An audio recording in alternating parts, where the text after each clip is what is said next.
everybody. Welcome once again to another installment of A Rebel Without Applause, coming to you as I always do right here from this little nutshell of infinite space. By that I mean my television studio apartment right here in the Wood of the Holly as I embark on the first episode of Season 5 of A Rebel Without Applause. So welcome one and all. So glad to have you here. And as of late, I have been trying to sort through my feelings about one Joe Rogan. Now, I have no personal experience with Joe Rogan. I've never met the dude, or if I did, I don't remember. I've never heard his podcast or even seen his stand-up act. So I'm not a fan, but I'm not a hater either. But it seems, at least superficially, that Joe and I have some things in common. Firstly, we're both bald, but unlike Joe, I generally cover my baldness with a wide variety of hats, one of which I am wearing now. It's funny how God works. He takes away my hair, but I look pretty good in hats. Now, at first glance, Joe Rogan seems like a very tough guy. You know, a man's man. He bleeds testosterone. He's ripped. And he's got the requisite tats on bulging biceps to prove it, which makes sense since he earned his fame hosting mixed martial arts TV extravaganzas, and all those guys are ripped and tatted and have bulging biceps too. If I didn't know better, Joe Rogan could easily pass for a proud boy or an oath keeper, and he would look perfectly at home barging into the Capitol Dome. But that's not his vibe as far as I can see. I mean, maybe when they cast the movie, tentatively titled January 6th, he can get one of those parts. But as for yours truly, I'm nowhere near as tough as Joe. I mean, yeah, I played football in high school, but it was never really me. Back in those days, I was the baseball guy with dreams of glory on the diamond. And nowadays, I would say I am more of a go-with-the-flow guy. I'm a swimmer, I'm a surfer, and a paddleboarder. If you want to find me, best place is out at Malibu riding that point-break right-hander from God on my orange Flowmaster. Secondly, as far as similarities go, I am a podcaster, and yeah, so is Joe. Both of our podcasts can be found on Spotify, but unlike Joe, I am not paid $100 million to be there. As a matter of fact, I frankly have yet to make a dime from my podcast, even though I am starting my 5th season of minor musings about everything and nothing. Thus far, A Rebel Without Applause has been strictly a pro bono deal. Though, I'll tell you this, I would not be sad if my podcast and YouTube channel actually started becoming a pro Bill K deal. By that I mean earning real money. But frankly, I have learned the hard way that I can't control that. I mean, the fame game is pretty much orchestrated by the gods above, not by us mere mortals below. If the fairy dust is on you, good luck and enjoy the ride. And if the fairy dust is not on you, good luck and enjoy the ride. So be it. The truth is, I'm doing this as a way of staying irrelevant in very relevant times, and also to keep from going insane for lack of legitimate acting work or stand-up bookings. And most assuredly, I would not be doing this if I was directing any one of my 9 unproduced screenplays. So it goes without saying, but I will say it anyway, that my need to stay irrelevant far outweighs anybody's desire to see me. So if you are watching or listening, my gratitude goes out to you. Now, also, like Joe Rogan, I cut my teeth as a stand-up comedian. As a battle-tested merchant of mirth tolling in the netherworld of the LA stand-up scene, I am sure I crossed paths with Joe, but we never became friends or even acquaintances, and if we did meet, I don't remember. And if you asked him, I would bet you a pair of Super Bowl tickets that he doesn't have a clue who I am. After all, he was a regular at the main comedy venues in Hollywood, and I was more or less exiled to the outlying venues in the San Fernando Valley, where nobody who was anybody in the biz has been seen since Lincoln took in that show at Ford Theater. The sad truth was that if I had wanted an agent or a casting director to see me on a stand-up stage, I would have to go all Rupert Pupkin to get any attention. And if you don't know who Rupert Pupkin was, check out Scorsese's King of Comedy, where Robert De Niro, playing Rupert Pupkin, kidnaps that talk show king played by Jerry Lewis so he can get his shot on TV. Well, I hate guns, and I'm not the violent or kidnapping type, and and for that matter, I never did coke or smoked pot, and for reasons that still elude me, I never got the big stand-up shot on TV that I so pined for. Oh well, so be it. By the way, if you want to see a movie about my story, check out the one I wrote and directed. It's called The Solar Opposite. It's about a comedian whose love life is a joke, and it's all true, except for the happy parts, which I added.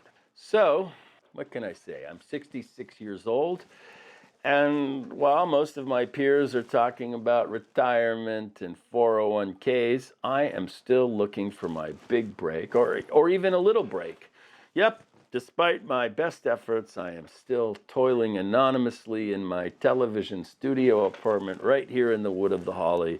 As a matter of fact, I am living proof that if you're white and you're privileged and you hang in there and you pay your dues and you stay disciplined and sober, and most importantly, never, ever let go of your dreams, you still might not make it. Yeah. That's why I believe it is so important to maintain that balance between the personal and the professional. And after a lot of inner work and meditation, I feel like after all these years, I've finally found that balance, that equilibrium, because now I have no personal life and no professional life. I'm there. Yeah, baby. Honestly, by all accounts, I should be insanely depressed. I should be fucking miserable, maybe even suicidal. But the truth is, I'm really happy.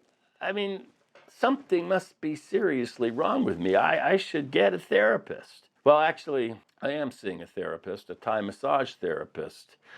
I mean, sure, yeah, I could pay some PhD dude $300 an hour to share my feelings.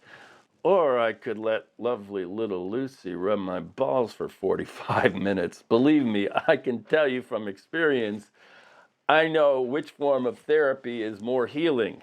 Actually, truth be told, I dated a Thai massage therapist. I did. What started out with a happy ending turned out to be just the beginning. But that's another story. But actually, when I look at the big picture, my life is great. I mean, I can see it. I have a roof over my head, which is way better than a tent, which is what a lot of my nearby neighbors are living under. I've never missed a meal or a vacation or whatever. I wasn't in the Holocaust. I didn't have to go to Vietnam or Iraq or Afghanistan. I mean, a few years ago, I did have 2 weeks of jury duty in Glendale, which should count for something. And furthermore, I have no student debt, and I feel pretty good. I'm fully vaxxed and boosted, and thus far I have yet to be bitten by that COVID bug. So, yeah, my life is good. So where was I? Oh, yeah, Joe and me.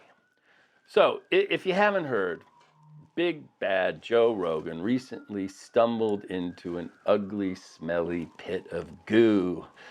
A pit of goo, mostly of his own making, because over the last few desperate COVID-addled years, Joe has entertained guests who entertained alternative, by that I mean false ideas about vaccine and the virus and ivermectin and hydroxychloroquine and all manner of unapproved treatments. Over the last few years, Joe is cozied up to some of the worst anti-vax goofballs and given those goofballs what they want most, a platform to shout out their so-called opinions. Opinions that rank with like the earth is flat or the moon is made of cheese or the election was rigged, etc., etc. Now, under normal circumstances, these goofballs would be kind of forgivable, but frankly less so when the death rate in our country from that virus is topping 900,000 human souls. I mean, I get it. You know, when you chase clicks, likes, and followers and subscribers for a living, you could put yourself into some very uncomfortable corners, especially when the streaming platform that you're on is paying you $100 million and you are very, very famous. So that's where Joe is now, in a very uncomfortable corner, made more uncomfortable because songwriting legends Neil Young and Joni Mitchell, both of whom I dig, decided to pull their music from said streaming platform. So Joe is now apologizing his ass off to get out of that very uncomfortable and gooey corner. And worse yet for Joe, his corner got even more uncomfortable and gooier because as of late, he has been cited for unauthorized use of the N-word. And by N-word, I don't mean narcissist.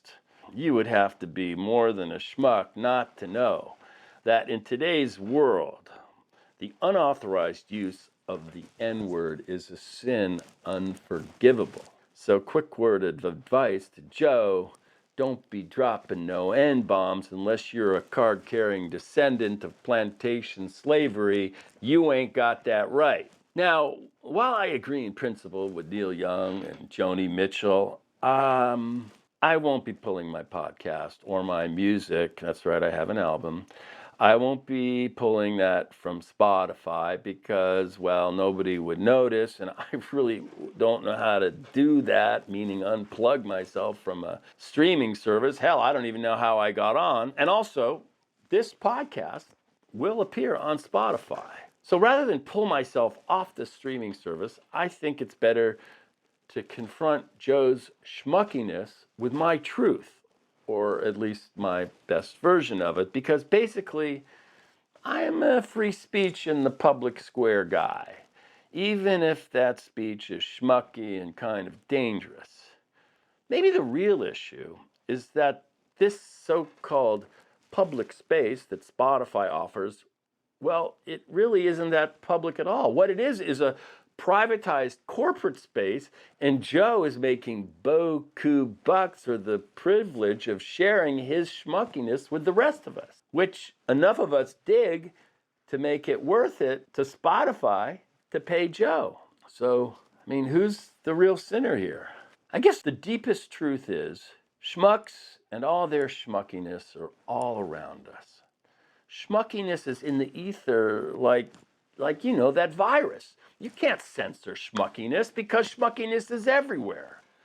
So until my big break comes, I will take comfort in the knowledge that my own obscurity protects me from my own schmuckiness, while at the same time, Joe's celebrity exposes him to his. So for the time being, I am safe because obscurity has its privileges, and for the time being, I'm enjoying mine. So there you have it. That's my truth, I think, until I change my mind. Till then, namaste, shalom, and aloha. By that, I mean nama shaloha.